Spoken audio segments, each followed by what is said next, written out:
The afternoon sun cast a warm glow over the bustling space colony as I prepared a dish of spaghetti bolognese to welcome the new neighbor. Zarlex had moved into the apartment next door just a few days ago, and I had only glimpsed his shimmering blue skin and silvery eyes in passing. In a community as diverse as ours, a new face wasn't unusual, but there was something intriguing about Zarlex that piqued my curiosity. As I stirred the sauce, letting the tomatoes and herbs simmer, I rehearsed my greeting. It seemed only proper to bring a meal, a universally human gesture of welcome and a way to bridge the gap between worlds. With the bolognese carefully packed, I navigated the corridors of our complex, a melting pot of cultures and species. At Zarlex's door, I paused to adjust the dish in my hands before ringing the bell. The door swooshed open, revealing Zarlex, taller than I'd expected, with a friendly smile that lit up his distinctly non-human features. "Hello, neighbor," I greeted, holding up the dish. "I thought I'd welcome you to the building with some traditional Earth cuisine." Zarlex's eyes widened in delight, his translator device instantly chirping his response. "How wonderful! Please, come in. I am Zarlex. I've read much about Earth's hospitality, but experiencing it firsthand is truly exciting." As I stepped inside, I was struck by the unique blend of earthly and alien elements in his apartment. The walls were adorned with holographic displays of both Earth landscapes and swirling vistas of his homeworld, the Los. "Spaghetti bolognese," I said, placing the dish on the table. "It's a simple dish, hearty and filled with flavors that many on Earth enjoy." Zarlex hummed in interest, his fingers skimming over the surface of the pasta as if he could glean information through touch. "It looks delightful. I am eager to understand the nuances of its preparation.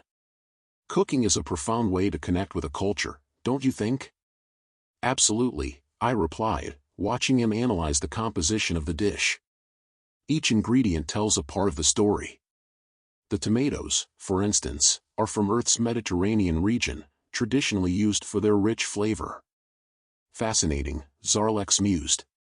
"On the Los, we use a technique called flavor layering. It involves adjusting the molecular structure of the food to enhance its taste and nutritional value."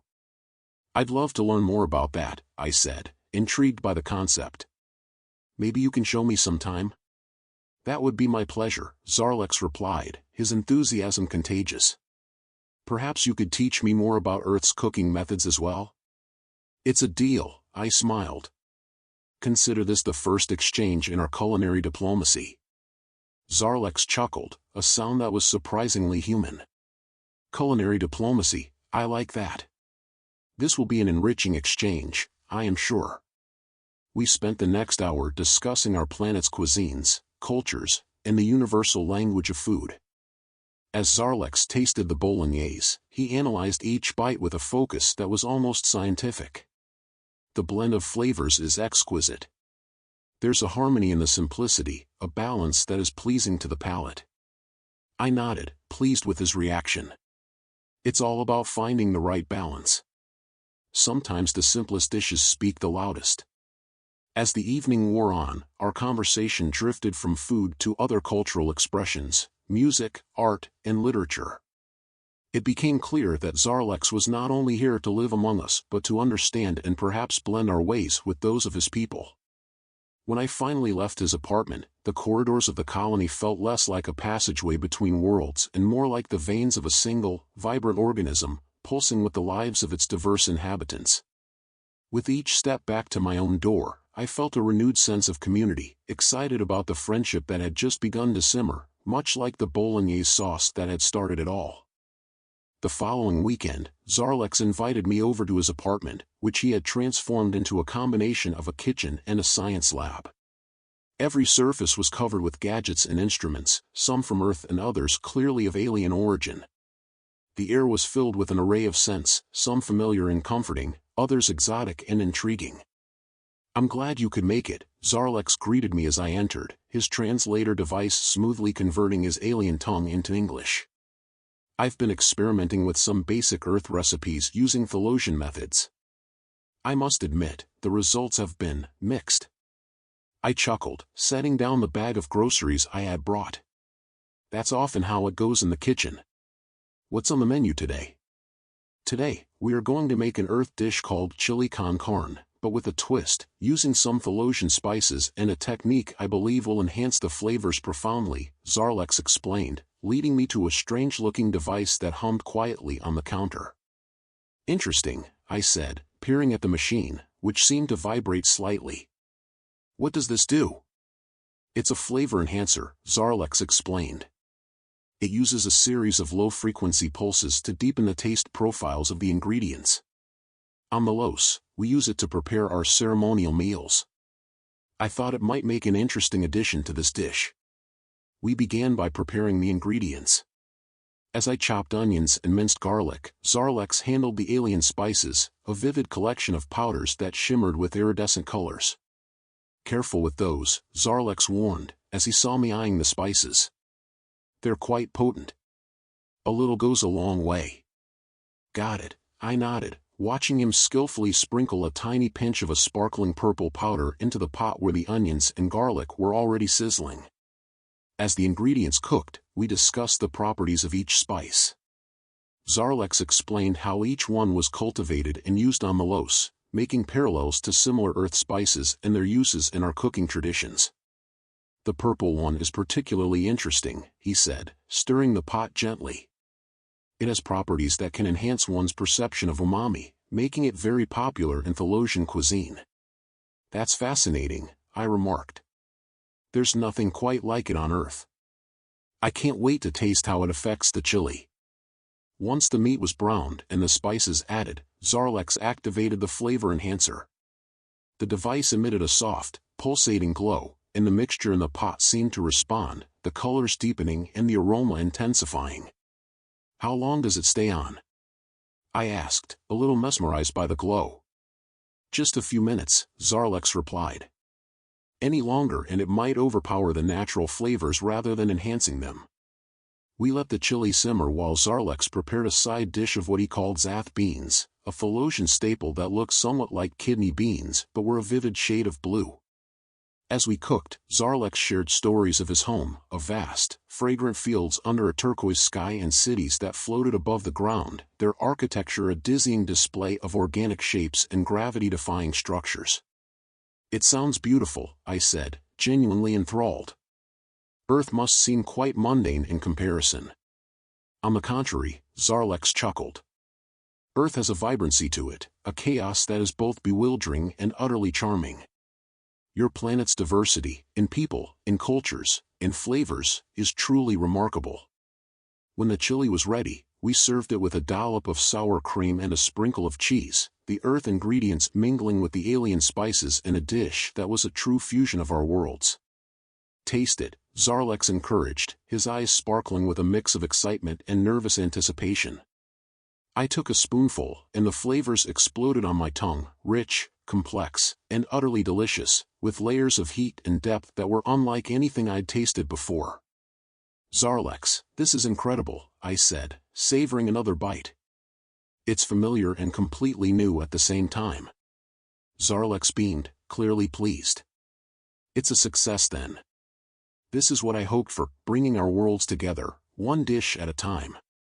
As we ate, our conversation flowed freely, and I realized that food was just the beginning of what we could learn from each other. Zarlex's culinary curiosity was more than just a hobby, it was a bridge between his world and mine, a way to connect and understand through the universal language of flavors. Zarlex's kitchen buzzed with activity as we embarked on another culinary experiment the following Saturday. The counters were cluttered with a peculiar mix of earthly kitchenware and alien technology, each device designed to modify or enhance the culinary process in some novel way. The centerpiece was a large, spherical device that Zarlex referred to as the molecular gastronomizer. As you've seen, my approach to cooking is a bit unconventional, Zarlex said with a grin, noticing my fascination with the new gadget. Today, we're going to try something a bit daring.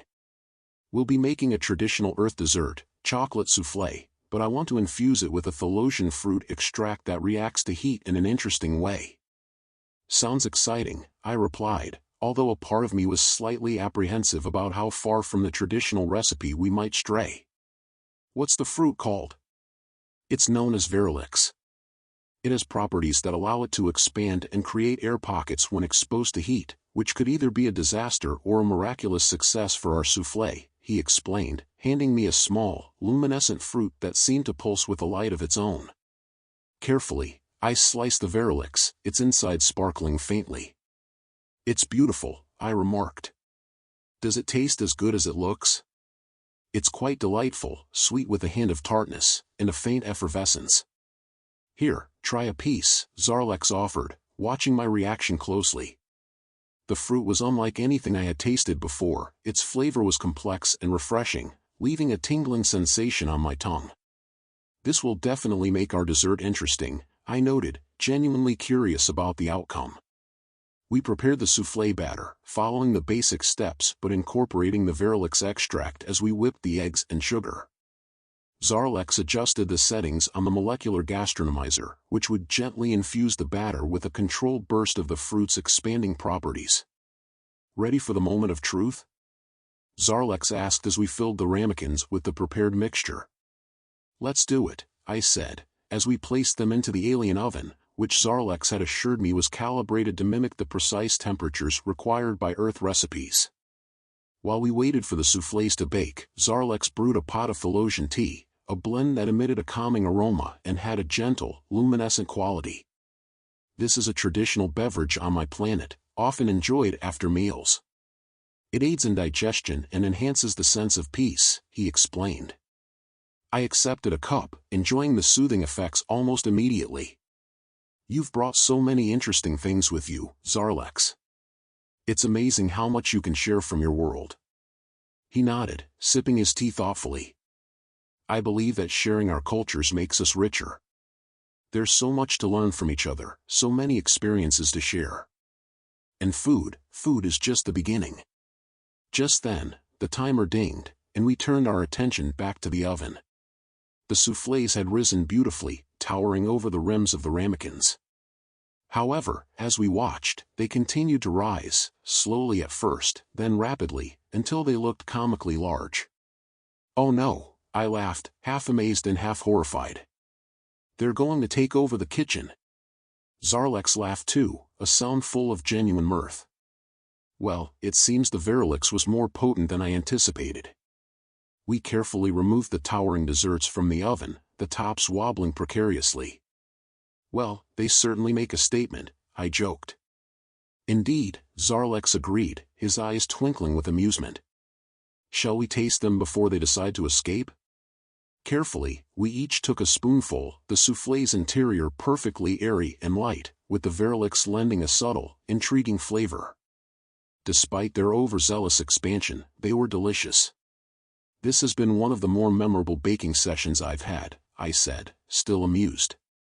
"And perhaps one of the tallest," Zarlex added, his laughter echoing in the kitchen.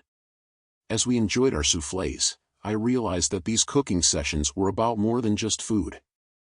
They were a celebration of curiosity and creativity, a testament to the friendships that could be forged across galaxies. And as we planned our next cooking adventure, I knew these experiences were just the beginning of a long and fascinating journey of interstellar culinary exploration. A month had passed since Zarlex and I began our culinary experiments. His growing enthusiasm for Earth cuisine and eagerness to share his discoveries prompted the idea of a neighborhood potluck. The plan was simple: invite both human and alien residents to share dishes from their home worlds, fostering community through food. Zarlex was thrilled with the concept. "Imagine the possibilities, the array of flavors and stories we'll experience," Zarlex had said during our planning session. "This will be more than a meal, it will be a cultural symposium." On the day of the potluck, Zarlex's apartment was transformed into a vibrant gathering space. Tables draped in cloths of shimmering Thelosian fabric were laden with an eclectic mix of dishes from dozens of planets. Zarlex, in his element as the host, greeted each guest with the same warmth and curiosity he had shown me. As people began to arrive, the room buzzed with introductions and explanations of each dish. A human family from Earth brought a lasagna layered with rich cheeses and a robust tomato sauce, while a pair of Glesians presented a crystalline salad that sparkled under the room's lights. "Ah, here comes the star dish of the evening," I announced, as Zarlex and I brought out his creation, a massive platter of what he called interstellar paella. It was a colorful medley of Thelosian seafood, earth vegetables, and grains from XYRTH, prepared in a traditional earth paella pan but infused with a gentle Thelosian spice that gently hummed with energy. As Zarlex set the dish on the table, a nearby Neptunian, his skin a deep shade of green, leaned over and sniffed appreciatively. "What have you used to season this?" "It smells like the high oceans of Eupraxia." Zarlex beamed at the comparison. "It's a blend of sea spices from Melos and a hint of saffron from Earth. I thought it might marry well with the seafood textures." "Brilliant combination," the Neptunian approved with a nod, his large eyes glittering.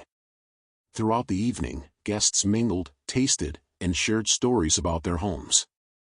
I wandered from table to table, sampling dishes that were as strange to my palate as they were delightful.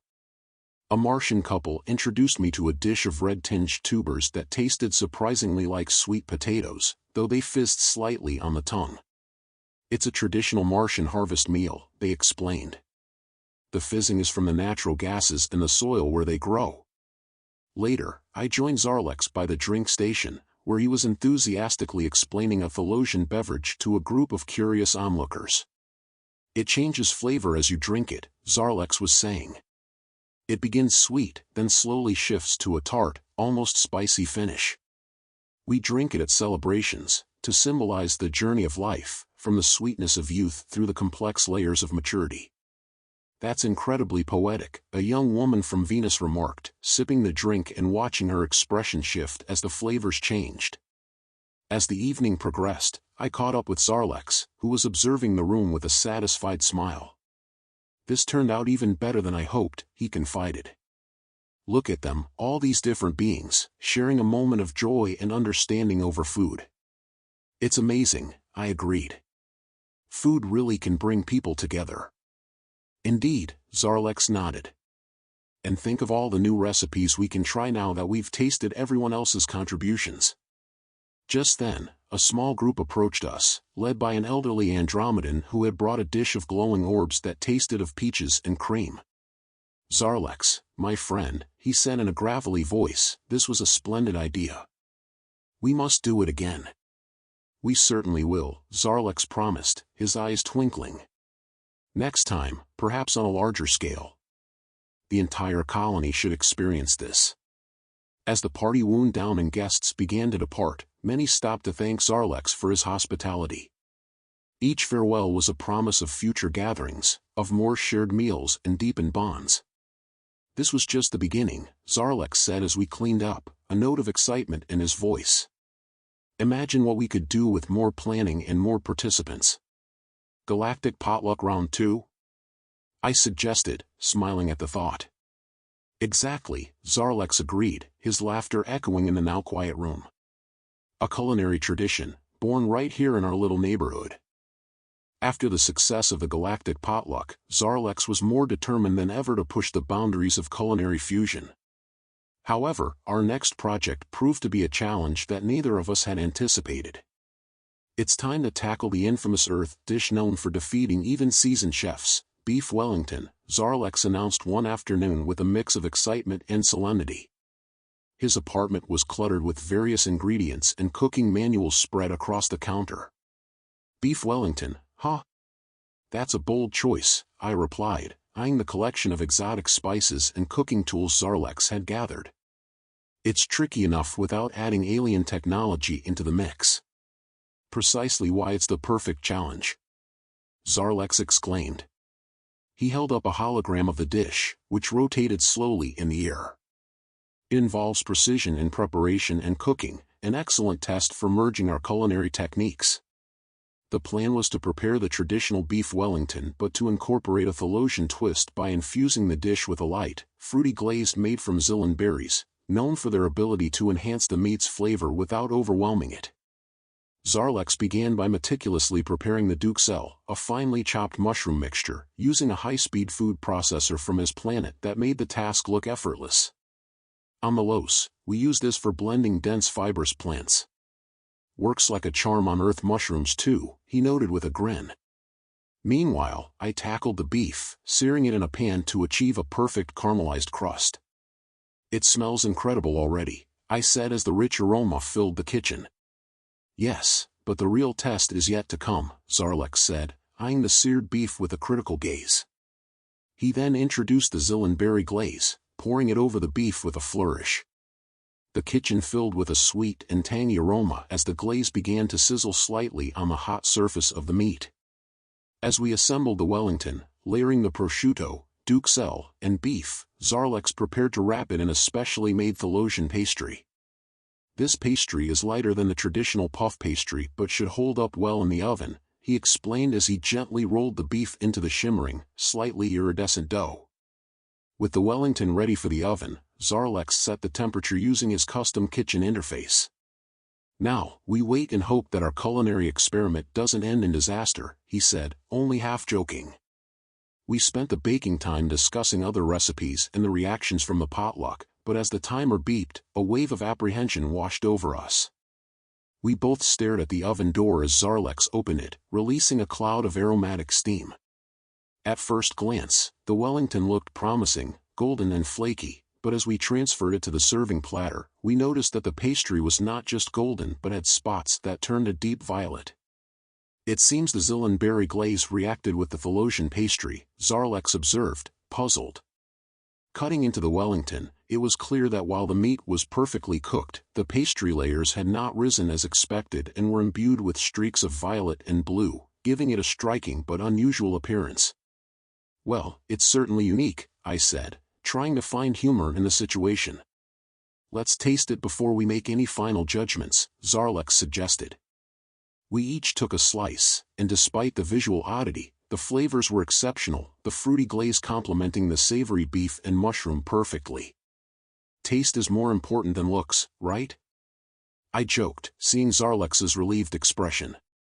"Indeed, and this gives us more opportunities to refine our technique," Zarlex replied, his mind already racing with ideas on how to perfect the recipe. As we cleaned up, our conversation turned to the many trials we'd faced and overcome. "Every failure is a step towards success," Zarlex mused. "What matters is that we learn and grow from each attempt." "Exactly," I agreed, grateful for the spirit of adventure and camaraderie that these cooking sessions fostered. And who knows? Maybe our next attempt will be the one that brings it all together. Laughing together, we plotted our next culinary adventure, undeterred by the challenges and motivated by the endless possibilities that our fusion of Earth and Thelosian cooking presented. Each session was more than just about food, it was a journey of discovery, pushing the limits of what we thought possible in the kitchen. Our culinary adventures became a cornerstone of my relationship with Zarlex. Each session was an opportunity to blend Earth and Thelosian techniques, often with surprising and delightful results. As our skills grew, Zarlex proposed a new idea that would take our cooking to a broader audience. "Why don't we start a cooking class for our community?"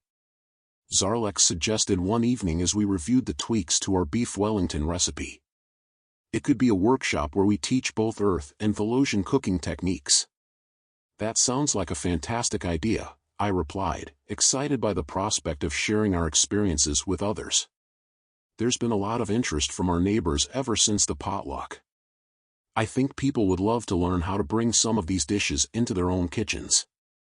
With enthusiasm, we planned our first class, deciding to kick off with a dish that had become a favorite during our experiments, the spiced fusion stir-fry, a blend of Earth vegetables and Thelosian spices cooked in a traditional earth wok with a Thelosian energy blade that seared without direct heat. The day of our first class arrived, and the community center's kitchen was abuzz with the chatter of excited participants. We had a diverse group, from young Earthlings curious about alien cuisine to elderly aliens interested in traditional Earth cooking methods. "Welcome, everyone," Zarlex began, his voice amplified by his translator device. "Today, we're going to have fun exploring the flavors of two very different worlds and learn how to combine them into dishes you can make at home." As the class progressed, I took the lead on introducing the Earth ingredients. "We'll start with some familiar vegetables, carrots, bell peppers, and onions," I explained, holding up each item. It's important to cut them uniformly to ensure they cook evenly, especially when using high heat. Zarlex then introduced the Thalosian spices. "This is Crixel spice," he said, passing around a small container of deep red powder for the participants to smell. "It's much like cayenne, but with a hint of sweetness. Just a pinch can transform a dish." We demonstrated the technique for preparing the stir-fry, Zarlex skillfully maneuvering the energy blade to heat the wok. The attendees watched in awe as the vegetables sizzled without any direct contact with heat, cooking perfectly. "Now, everyone will get a chance to try," Zarlex announced. "Feel free to adjust the spices to your taste. Cooking is all about personal preference." The participants eagerly took turns at the wok, some cautious with the spice, others more daring. Laughter and playful banter filled the air as they experienced the unique cooking method. "How are you finding the energy blade technique?" I asked a young couple who were trying to replicate Zarlex's movements. "It's amazing how it cooks so evenly," the woman replied, her eyes wide with fascination. "It's like magic." Her partner added, "And the spice really does add a new dimension. It's nothing like what we've used before." As the class drew to a close, participants sampled each other's creations, exchanging tips and impressions. "I never thought I'd be able to cook with alien technology or ingredients," one elderly alien remarked, his voice tinged with wonder. "It's been an enlightening experience." "We're glad to hear that," Zarlex responded warmly. "Our goal is to make cooking a bridge between cultures." After cleaning up, as Zarlex and I reflected on the success of the class, he mentioned, "It's remarkable how food can bring us together, transcending language and even species. Maybe we should consider a series of classes?" "I think that's a great idea," I agreed. "There's so much more we can explore and share. Each class could focus on a different aspect of Earth or Thalosian cuisine." "Let's do it," Zarlex said, his enthusiasm infectious. "Who knows how many new dishes we can discover and perfect together." As we planned our next steps, it became clear that these cooking classes were more than just about sharing recipes. They were about crafting a deeper understanding and appreciation across cultures, one dish at a time. The kitchen, with its smells, sounds, and stories, had become a microcosm of the harmony that could exist between disparate worlds. After several successful cooking classes, our venture evolved into something much grander. Inspired by the overwhelming positive response and the enthusiastic participation of our community, Zarlex proposed the idea of a larger, more inclusive event, a festival of flavors that would celebrate culinary traditions from across the galaxy. We could have booths, live cooking demonstrations, and even competitions, Zarlex explained one afternoon as we brainstormed the event's structure. It would be a showcase of the unity and diversity that we've been cultivating. "That sounds like an amazing opportunity to expand our reach and impact," I responded, my mind racing with the possibilities. "Let's get the planning committee involved and make it an event to remember." Over the next few weeks, we worked tirelessly with community leaders and volunteers to organize the festival. Zarlex used his connections to invite renowned chefs from various planets, while I focused on logistics and participant coordination. The day of the Festival of Flavors arrived with much anticipation. The local park was transformed into a vibrant marketplace, with colorful banners fluttering and enticing aromas wafting through the air. Each booth represented a different planet or culture, offering a feast for the senses. As the festival began, Zarlex and I made our way to the central stage where we would give the opening remarks. "Look at this turnout," I said, surveying the crowd that had gathered. "It's incredible to see so many different beings coming together like this." "It's a testament to what we've built here," Zarlex replied, his voice filled with pride. "Food really can unite us."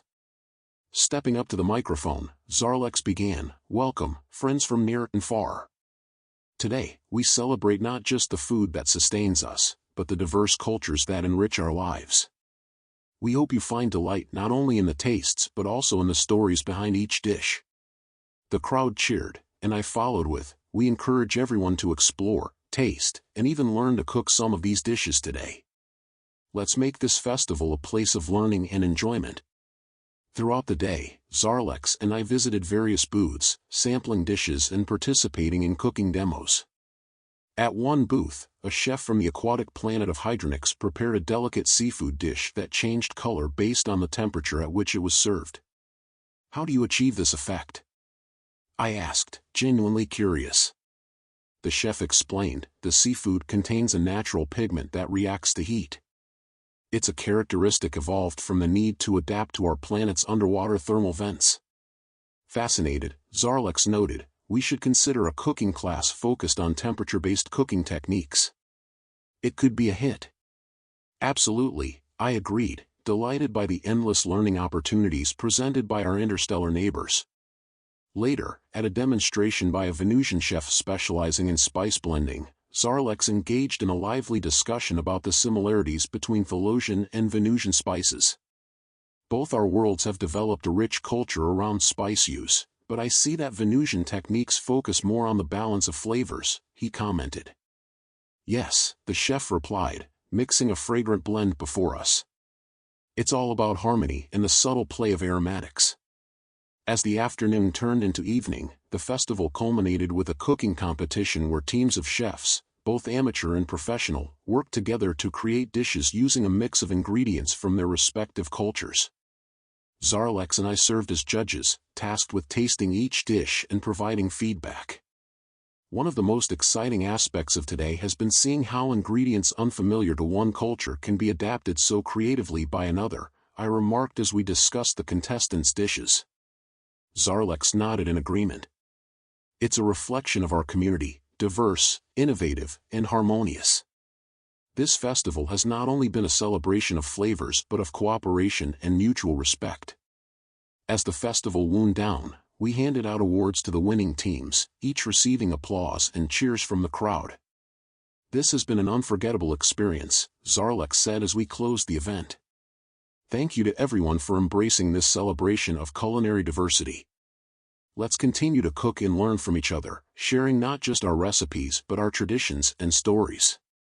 Walking back through the now quieting park, I felt a profound sense of accomplishment and connection. The Festival of Flavors was more than a success, it was a milestone in our ongoing journey to bridge worlds through the universal language of food. As the Festival of Flavors became a cherished annual event, it sparked a movement within our colony that went beyond the confines of culinary arts. Zarlex and I watched as our initial project grew into a symbol of cultural integration and mutual respect. It was during one of our regular planning sessions for the next festival that Zarlex brought up the idea of documenting our journey. "What if we compiled our experiences and recipes into a book?" Zarlex suggested, his eyes twinkling with the prospect.